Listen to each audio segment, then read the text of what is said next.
Welcome to நிவிஸ் kitchen. இன்றைக்கி நம்ம என்ன பார்க்க போகிறோன்னா உருளைக்கிழங்கு சாம்பார். வாங்க எப்படி செய்யறதுன்னு பார்க்கலாம். 4 தக்காளி, ஒரு கைப்பிடி அளவு சின்ன வெங்காயம் நல்லா வதக்கி எடுத்து வச்சுருக்கோம். 3 உருளைக்கிழங்கு நல்லா வேக வச்சு எடுத்து வச்சுருக்கோம். வெங்காயம் நறுக்கி வச்சுருக்கோம்.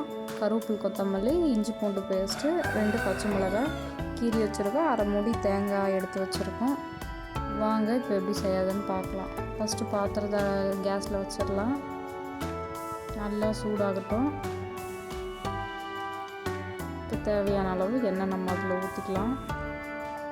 கடுகு தேவையான அளவு போட்டு நல்லா பொரிஞ்சு வரட்டும். அடுத்து நம்ம கட் பண்ணி வச்சுருக்க வெங்காயத்தை அதில் எடுத்து ஆட் பண்ணிக்கலாம்.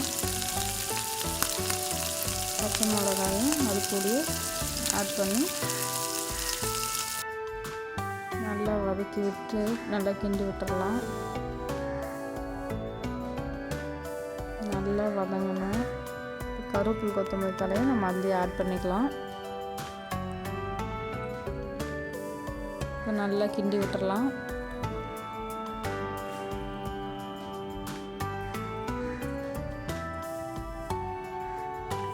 நல்லா வதங்கி வந்துட்டுருக்கு. இஞ்சி பூண்டு பேஸ்ட்டு 1 ஸ்பூன் எடுத்து வச்சுருக்கோம். அதுவும் நம்ம அதில் ஆட் பண்ணியாச்சு. அது நல்லா அடி பிடிக்காத நல்லா கிண்டி விட்டுடலாம். இப்போ ஒரு 1/4 டீஸ்பூன் அளவுக்கு பெருங்காயத்தூள் ஆட் பண்ணிக்கிறோம். ஏன்னா உருளைக்கிழங்கு சாம்பார்ன்றதுனால. கறி மசால் 1/2 ஸ்பூன் போட்டுக்கிறோம். மிளகாத்தூள் 1 ஸ்பூன்.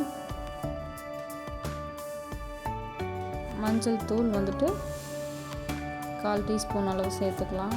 சேர்த்துட்டு நல்லா எண்ணெயிலே கிண்டி விட்டுடலாம்.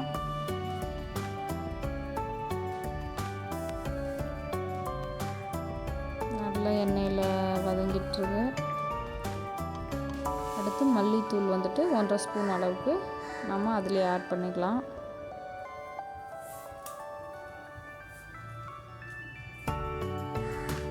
நல்லா கிண்டி விட்டு வேக வச்ச உருளைக்கிழங்க நம்ம எடுத்து இது கூட சேர்த்துக்கலாம்.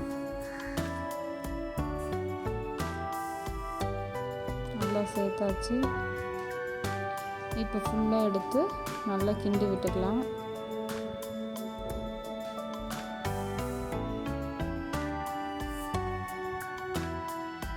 நல்லா கிண்டியாச்சு. நம்ம அதுக்குள்ளே தக்காளியும் வெங்காயமும் வதக்கி வச்சுருந்தோம். தேங்காய் கூட அதை அரைச்சி சாந்து மாதிரி எடுத்துக்கலாம். இப்போ அரைச்சாச்சு. அது கூடயே ஆட் பண்ணிவிட்டு தேவையான அளவும் அது கூட நம்ம தண்ணி எவ்வளோ தேவையோ அந்த அளவுக்கு ஊற்றிக்கலாம். தேவையான அளவு உப்பும் அதில் போட்டுக்கலாம். போட்டு நல்லா கிண்டி விட்டுடலாம். நல்லா கிண்டியாச்சு. அடுத்து மூடி வச்சிடலாம். ஒரு 10 நிமிஷம் ஆகட்டும். நல்லா கொதி வரட்டும். கொதிக்க ஸ்டார்ட் ஆகிடுச்சு. நல்லா கொதிச்சு வருது. நல்லா வாசனை நல்லா வருது.